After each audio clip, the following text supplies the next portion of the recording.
இப்போ நம்ம வீட்ல எப்ப பார்த்தாலும் சண்டை போட்டுட்டு இருப்பாங்க. சண்டை எதனால வருதுன்னா, ஒரு நபரால வரும்.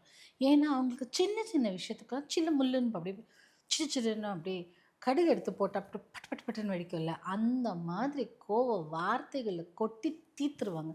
தீர்த்ததுக்கப்புறம் அவங்க நிம்மதியா இருந்துருவாங்க. ஆனா, நம்மளுக்கு அந்த வார்த்தையெல்லாம் கேட்டுட்டே இருக்கும். "இப்படி சொல்லிட்டாங்களே! சரி நம்மள பார்த்து இப்படி சொல்லிட்டாங்களே!" அப்படின்னு நம்மளுக்கு மனசு கஷ்டமா இருக்கும். அவங்க அதெல்லாம் மறந்துட்டு கோவம்லாம் தீர்ந்ததுக்கப்புறம் நார்மலா இருப்பாங்க. ஆனா, நம்மளுக்கு அது தாங்கவே முடியாது. "எப்படி என்ன பார்த்து எப்படி அந்த மாரி சொன்னாங்க?" அப்படிலாம் சொல்லி கஷ்டப்படுவோம்ல. இதனாலேயே வீட்ல வந்து எப்ப பார்த்தாலும் ஒரு ஒரு சண்டை, இல்ல எப்பவுமே பயம். இப்போ அதுவும் கூட்டு குடும்பத்தில இருக்கிறவங்கலாம் யார் எந்த பக்கம் சொல்லுவாங்க தெரியாது. எப்படி கோவம் வரும்னு தெரியாது. யார் என்ன வார்த்தை சொல்லுவாங்கன்னு தெரியாது. பயமா இருக்கும். ஏதாவது பிரச்சனை ஆயிடுமோ, பிரச்சனை ஆயிடுமோ, வயித்துல நெருப்ப கட்டிட்டு இருப்பேன்னு சொல்லுவாங்கல்ல. அந்த மாதிரி. இப்போ ஃபங்ஷன் டைம்லயும் அப்ப என்ன பண்ணுவாங்கன்னா, நீங்க வந்து இந்த மாப்பிள வருவாங்க, சின்ன மாப்பிள, பெரிய மாப்பிள வருவாங்க. யார் என்ன வார்த்தை சொல்லுவாங்களோ, என்ன நடந்துருமோன்னு பயம் இருந்துட்டே இருக்கும்.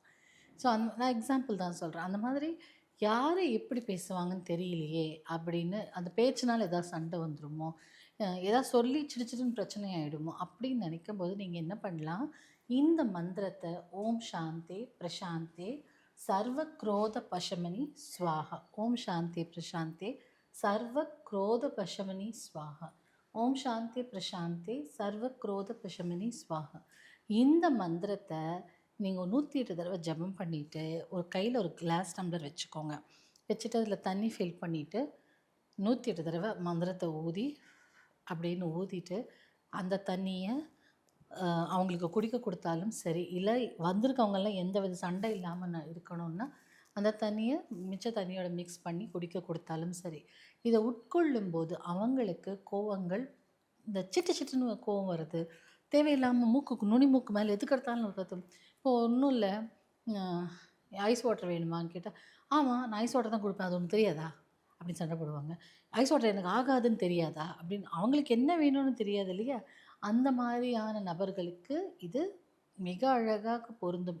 இதுவும் வேதிக் ஸ்விட்ச் வேர்ட் தான்.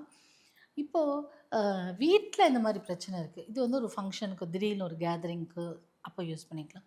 வீட்லயே இந்த பிரச்சனை இருக்கும்போது நீங்க என்ன பண்ணலாம் அப்டின்னா, டெய்லி 108 முறை இத ஜெபம் பண்ணுங்க. பிரச்சனையெல்லாம் குறைஞ்சுட்டே வரும். ஏதாவது ஒரு நபர்னால அவரோட முன்கோபத்தினாலோ, அவர் சொல்லும் வார்த்தையினாலோ பிரச்சனை வரும்போது. சரியா? இது ட்ரை பண்ணிட்டு சொல்லுங்க.